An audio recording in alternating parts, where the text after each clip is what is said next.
le hérissé. Ah, il est pelé parce que. Voilà, toute la classe politique faisait comme si ça n'existait pas quand on parlait de ça, du RIC.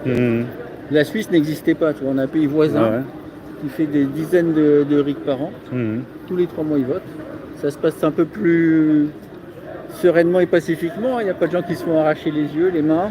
Mais a priori, leur économie marche plutôt bien. Hein. Plutôt bien, je crois qu'il y a 26% d'industrialisation. Nous, on est descendu à 10%. Ah, voilà. Il reste encore 10%.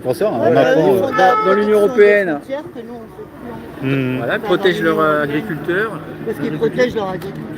Nous, on a dans l'Union européenne des agriculteurs qui se suicident, qui vivent en dessous du seuil de pauvreté en travaillant 70 heures par semaine. Ils ont manifesté dans toute l'Union européenne. En Suisse, non, parce qu'ils se protègent. Grâce au RIC, les gens votent pour protéger leur pays. Ouais, mais il me semble que les agriculteurs, ils avaient eu droit à, comment il s'appelait l'autre, là, le Attal, et qu'il avait versé une larme. Non, ça va. S'il verse de larmes. C'était peut-être une larme de crocodile, mais bon, c'était une larme quand même. Il ne verse pas de l'argent, il verse des larmes. Attal, il fait que parler. Attal, c'est mais là, la parole. Là, il se fout vraiment de la gueule. Comme disait Coluche, un numéro de cirque. Il y en a un qui coupe les oignons et l'autre qui pleure. Là, j'entendais sur France Inter des publicités pour attention, si vous êtes un agriculteur, que vous vous sentez mal, appelez tel ou tel numéro. Pendant ce temps, ils font les accords du Mercosur. Et bon, il va dire venez, on vous donne le numéro pour pleurer à la téléphonicière pour vous suicider à cause du Mercosur qu'on va signer dans l'Union européenne. Et en plus, si le gars il est au bord du suicide, vous trouvez à quel endroit, et là il va s'en occuper encore. Pendant ce temps, donc, on met en concurrence la France avec des pays où il n'y a pas les normes écologiques, normes sociales, les gens sont sous-payés. Voilà, il y a plein des pesticides qui sont interdits en France parce qu'ils sont toxiques.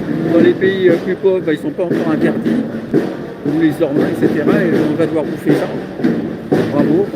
Pendant ce temps, les gens qui nous votent ça, eux, ne vous inquiétez pas, ils vont manger bio, ils vont manger dans les restaurants de luxe. La cantine du Sénat, ne vous inquiétez pas, on mange bien pour pas cher. C'est nous qui payons. Voilà.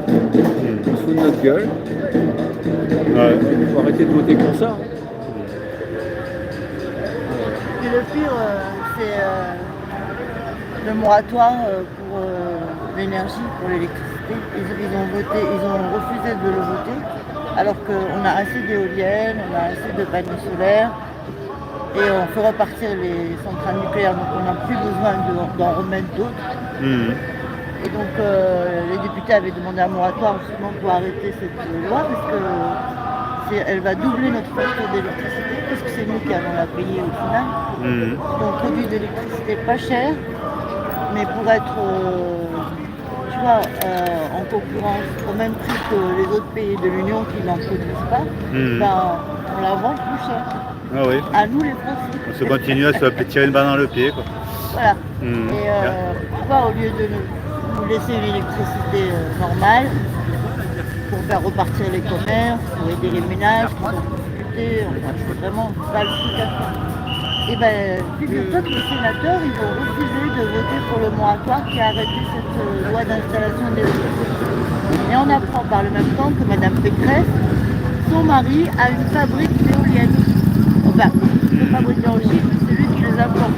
Bon, après, il fait son billet au passage, quoi, voilà, on va dire. Il fait son commerce avec les éoliennes. Et donc c'est pour ça qu'ils insistent pour les installer encore plus dans le large, dans les côtes du nord, dans la mer, et ça va empêcher les pêcheurs de gagner leur vie parce qu'il n'y aura plus de poissons. Quand tu es en forêt et que tu as mis des éoliennes, le poisson il s'en va, à aller pêcher plus loin et donc à gagner moins et à utiliser plus de carburant pour aller pêcher parce que là c'est plus les mêmes distances.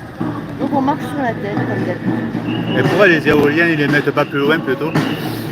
Parce qu'ils veulent pas dépenser de l'argent. Lucas a vu un commentaire. Je regarde si vous pouvez dire